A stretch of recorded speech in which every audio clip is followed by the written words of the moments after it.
आणि अशोक खरात आणि नीलम गोऱ्हे यांचे आर्थिक संबंध आहेत का? सामाजिक कार्यकर्त्या तृप्ती देसाई यांनी हा सवाल केलाय। एसआयटीनं सीडीआर तपासावा, संभाषण उघड होईल।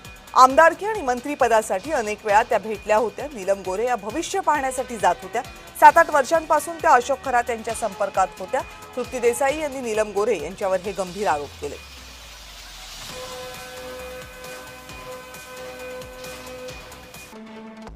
नीलम गोऱ्हे 7 ते 8 वर्ष भोंदू खरातकडे सातत्याने जात होत्या। खरात पाथर्डीमधल्या एका हॉटेलमध्ये नीलम गोऱ्हेंना भेटण्यासाठी गेला होता? गोऱ्हे आणि खरातमध्ये काही आर्थिक संबंध आहेत का?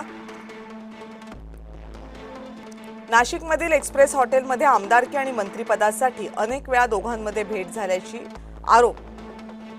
एसआयटीनं सीडीआर तपासावा, संभाषण उघड होईल असा दावा तृप्ती देसाई यांनी केलाय।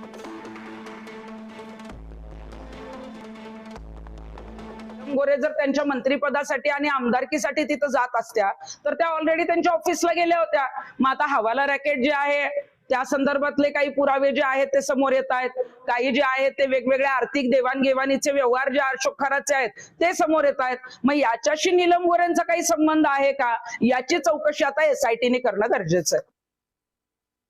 अशोक खरातला तुम्ही आमदारकीसाठी हात दाखवायला त्याच्या ऑफिसमध्ये गेला, जिथं लैंगिक अत्याचार जो आहे तो अशोक खरात करत होता त्या कॉलेज रोडच्या ऑफिसमध्येच तुम्ही त्याला भेटायला गेलेला होता।